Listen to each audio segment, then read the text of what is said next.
Hey people, it's Todi here. Do you like playing card games and do you hate being fucked over by small indie multi-billion companies that don't have the money to pay for good servers? If you answered yes to both of these questions, this video is for you. Today I'll be talking about a game I have played a bit. You might have heard of it. It's called Gwent, the Witcher card game. Developed by a small indie Polish game company, CD Projekt Red, a company that has brought us gems like The Witcher 3, Wanna get drunk off my ass, and it's gotta be on cheap wine. The Witcher 2, My favourite type of magic, lesbomancy. and more recently the critically acclaimed Cyberpunk 2077.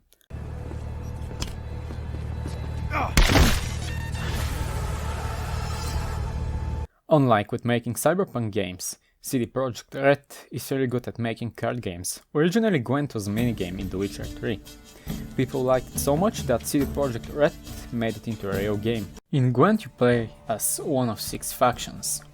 I'll try and do my best to give you an overall idea about each faction. I'll start with the most popular faction, Nilfgaard. If you like feeling like you're leading a fantasy German empire, you'll love this faction. While playing as the Empire of Nilfgaard, most of the time you play 2 types of decks. The first one uses spies to steal your opponent's deck, and the second one denies your opponent the ability to play their deck, by either walking their cards or banishing them to the Shadow Realm. It's a personal favorite from the time I used to play in the beta, Scoia'tael, the faction that has elves, dryads and small people. It's all about fun mechanics that aim to make your opponent suffer and give them PTSD.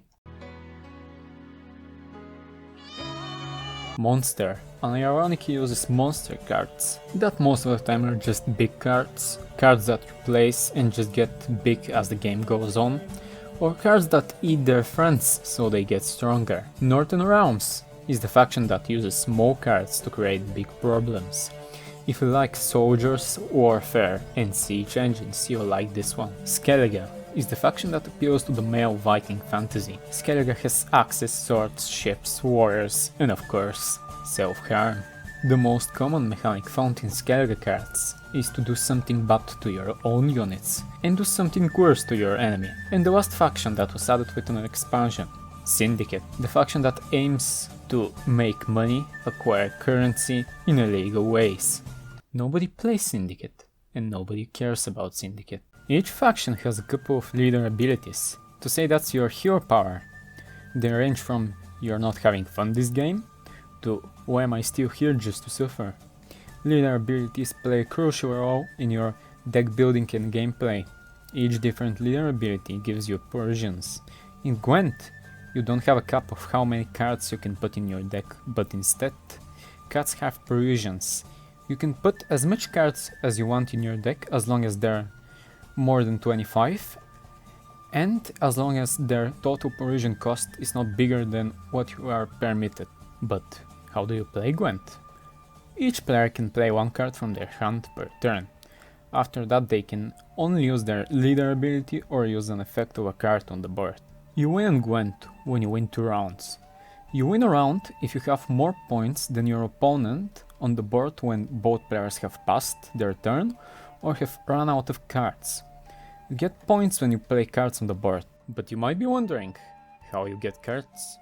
Well, it's relatively simple.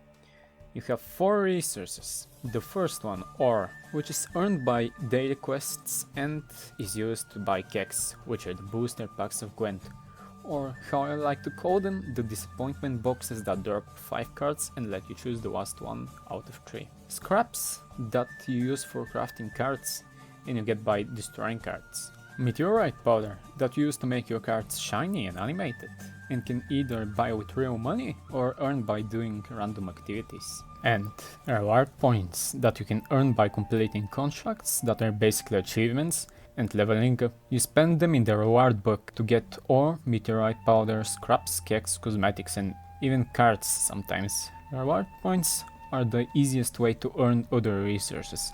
But if you consider spending 15 minutes a day to do your daily quests a hassle, you could always use the strongest card in any card game, the credit card, and buy your way through the game I honestly don't recommend it, because I had the most fun in Gwent when I started playing and I had no cards. So I had to do my best with the little I had, and also, I have not spent a single cent on the game and I have like 80% of the cards without playing in every expansion.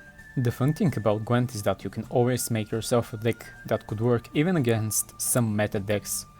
But if you choose to reject your humanity, just type Gwent meta snapshot in Google, click the first site you see, import the first deck on the meta tier list and join in on the meta slaving. You might be deemed a degenerate by rank 20 players on the subreddit, but what does it matter? You will be the one that's high rank, not them. In my honest opinion, Gwent is a great game with great free-to-play model that is made by a company that cares about their fans, even though they sometimes make mistakes. In reality, the only thing in Gwent that you can't get by playing is the premium pass, that only gives cosmetic items, and the game is full of cosmetic items that you can get by just spending reward points. I give Gwent a solid 10 out of 10 credit cards.